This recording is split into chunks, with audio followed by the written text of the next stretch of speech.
Good evening and thanks for joining us tonight for 23 ABC News at 5. I'm Jessica Harrington. Tonight's top stories: millions of Americans expecting to get their stimulus checks today. We hear from locals about getting the check, and we talk to officials about what people should know.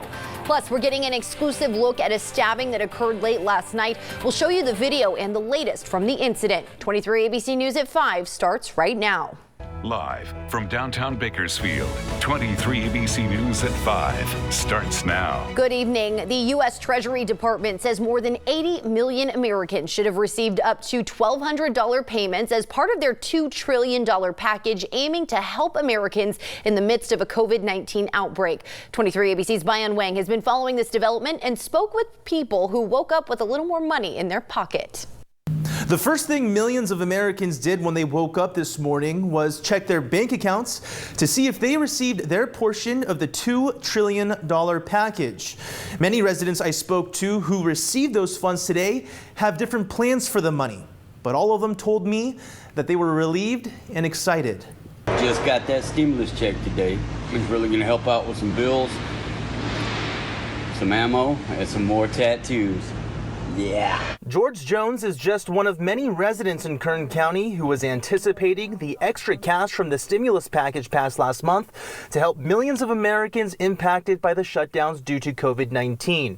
Some who received their money today already spent most of it. Rent, car, done. So actually, mine's pretty much gone. I got like $20 maybe after that. For others, like Elizabeth Messerschmidt, the deposit was a relief and a lifeline. We were super excited about it.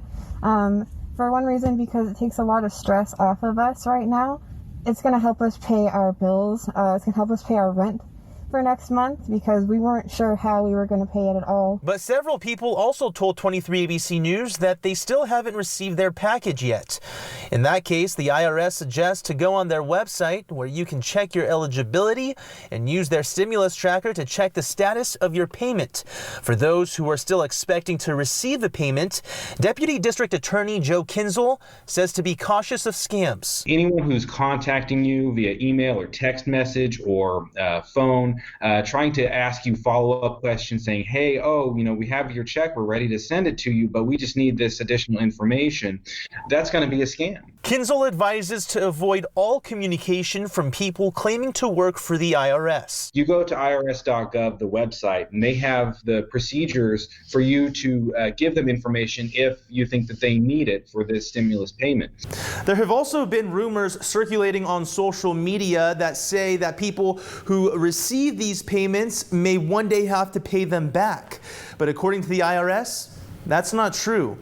Reporting for 23 ABC, Bayan Wang. Well, Kern County Public Health reporting new numbers on COVID-19 cases this evening. More people have tested positive, but more tests have also come back negative. Public Health is reporting 20 more cases than what was reported this morning. There are 562 cases total, with 553 residents and 9 non-residents testing positive. However, officials are also saying 93 more tests have come back negative, with a total nearly at 4,100. Nearly 7,800 tests have been given, and more than 3,100 are still pending.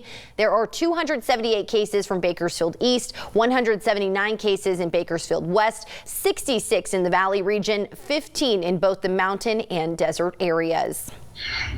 Lowe's has confirmed 2 employees at a Bakersfield location have tested positive for COVID-19. In a statement, Sebastian Hale from Lowe's Corporate Communication wrote that they have confirmed 2 COVID-19 cases at the Bakersfield location off of Rosedale Highway. The employees have been isolated and are receiving care. Hale says they last worked on March 28th and April 5th. The store is still open, but Hale says it was extensively cleaned per CDC guidelines.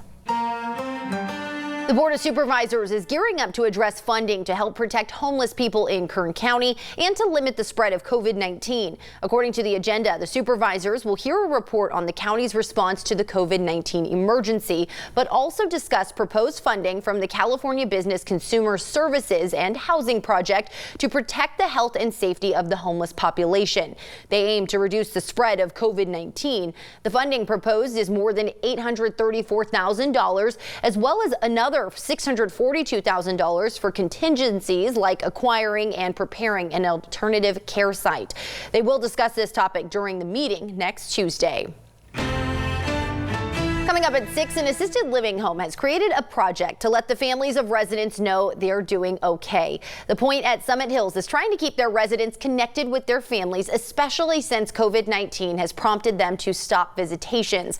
A hard adjustment for some of those residents, so employees at the home started a project. They took photos and posted them on Facebook to share with friends and family so they could find some comfort in knowing their loved ones are doing all right through COVID-19. The facility adapted some new temporary changes, such as no visitation or communal activities, which the executive director said he wasn't sure how the residents would feel. But then the fascinating thing that happened is, as we were all worried about our residents, as we were talking to the residents, they were fine. They were worried about their family. The executive director says using social media to keep families up to date on new information and sharing photos on Facebook has brought comfort to many families who are unable to visit. We'll have more on that story on 23 ABC News at 6. Governor Gov Newsom holding his daily news briefing earlier today to address the latest on the coronavirus pandemic around the state. The governor announced new initiatives today to support the millions of Californian workers who have lost jobs or wages as a result of the COVID-19 pandemic. The Employment Development Department will launch a call center this coming Monday that will operate 7 days a week from 8 a.m. until 8 p.m. The unemployment insurance branch will be upstaffed with 1,300 employees, including 740 employees from the Employment Development Department and 600 employees from across state government. Newsom also addressed the high number of Californians who have filed for unemployment insurance. 2.7 million Californians have formally filed for unemployment insurance. We are in the process right now of dealing with an unprecedented number of people making phone calls into our EDD department, our Employment Development Department. We are trying to process these applications, and we're trying to turn around those applications in real time. Newsom also announced $125 million in disaster relief assistance for working Californians. This will provide financial support to undocumented immigrants impacted by COVID-19. President Donald Trump and the coronavirus task force holding their daily news briefing this afternoon. The commander-in-chief announced today that new guidelines would be coming tomorrow. These encouraging developments have put us in a very strong position to finalize guidelines for states on reopening the country, which we'll be announcing. We're going to be talking about that tomorrow. We'll be having a news conference tomorrow sometime during the afternoon. We're going to be announcing guidelines, and we'll be talking about various states, and it's very exciting. President Trump also said during today's briefing that some states will be reopening their economies much sooner than others. He said they think that some states may open before the May 1st deadline. Now, officials also addressed the food supply, saying there's plenty of food, but they're working to get the food out quickly enough because of demand. And we had another gorgeous day across Kern County, definitely feeling like spring. Looking at those clear skies here in Bakersfield, and temperatures much warmer than average for this time of year. But we are looking at our camera on top of Breckenridge, looking over Lake Isabella, looking nice and clear down into the valley. And we are going to be seeing those temperatures hovering right around that 80-degree mark, not only here in the valley this afternoon, as well as for your Thursday, but also in the mountains. And those temperatures are up from what we were feeling this time yesterday, anywhere from 4 degrees here in Bakersfield to 11 in Ridgecrest and California City. Now, as we head into the overnight hours, we're going to be seeing those clear skies and the temperatures hovering in those upper 50s. But I have more details on just how much longer these above average temperatures will be sticking around coming up in just a few minutes. New details on the domestic violence situation that led to an officer-involved shooting this week. The family of Adriana Rivera, who was killed in the initial shooting, says her baby has been taken off of life support and has died.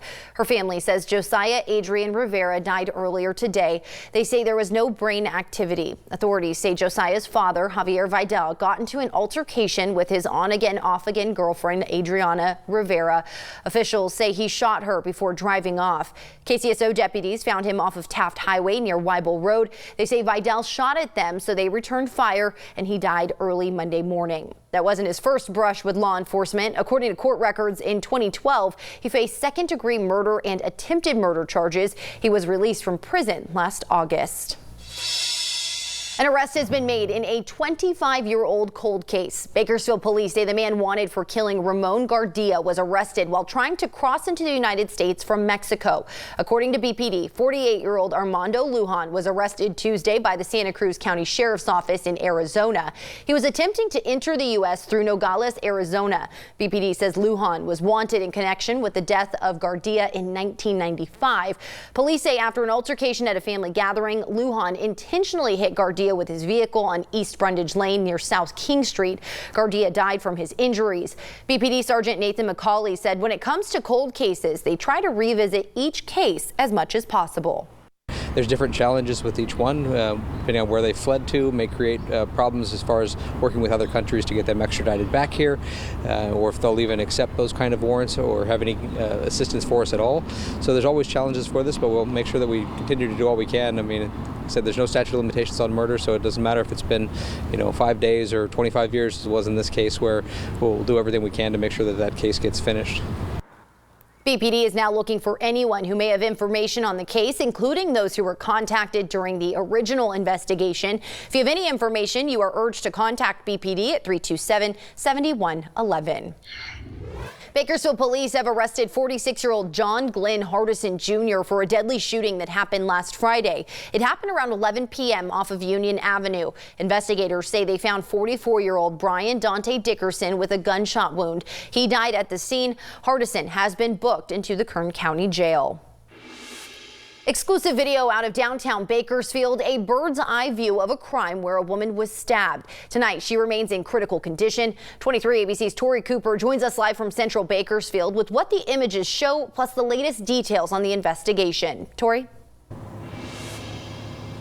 Yeah, usually this area would not be empty. Before the COVID-19 pandemic, this neighborhood would be bustling with late night businesses. But last night, these deserted streets made for the perfect scenario to commit a crime. The aftermath still lingering right here on the sidewalk. You can see dried up bloodstains from the victim who was stabbed. Police now saying they're still looking for witnesses. The search continues for the suspect wanted in connection to a brutal stabbing. There was a female victim who was suffered significant injuries and was taken to the hospital. In this exclusive video captured by 23 ABC, police say the woman seen walking in this surveillance video footage was stabbed just moments after she walked past the camera. Officers did respond last night at about 9:20 p.m. to a report of a stabbing in the area of 19th Street and O Street. In a second video captured exclusively by 23 ABC, you can see the woman walking east on 19th Street when suddenly a person wearing black appears behind her. It appears to be possibly a male subject wearing a dark-colored sweatshirt with gloves. Shortly after the male suspect appears, the woman starts to hide behind a building as if she knows she was being followed. The video then shows the person of interest dressed in a hoodie walk past the female victim as she was hiding. The suspect then backtracks, spots the woman, and appears to attack her. A few moments later, you can see the female victim trying to walk back towards the corner of O and 19th Street. The video showing her struggling to walk. Eventually, she sits on the curb, and within minutes, a car spots the woman, and the driver of the car begins flashing their lights. The video ending there. And while 23 ABC was in the area of the attack, a woman who didn't want to give us her name says she believes the same man tried to attack her earlier that evening. My husband seen the guy behind me. He came across the street, and I was standing right there with him. The lady, her name was Mona. She came across the street and bought some weed from me, and then she came walking, and the black guy that was behind me followed her down here, and next thing you know, she got stabbed. She also says the woman who was stabbed Tuesday night is a well-known transient in the area who stays at the Bakersfield Hotel often and is known for walking on 19th Street late at night, and police are still looking for witnesses. Detectives and officers have been conducting follow-up throughout the neighborhood and attempting to locate witnesses. Now again, police say the woman who was stabbed here along 19th Street remains in critical but stable condition. And if you do have any information pertaining to this stabbing, make sure you contact BPD as soon as possible at 661-327-7111. But for now, live in Central Bakersfield, I'm Tori Cooper for 23 ABC News, connecting you.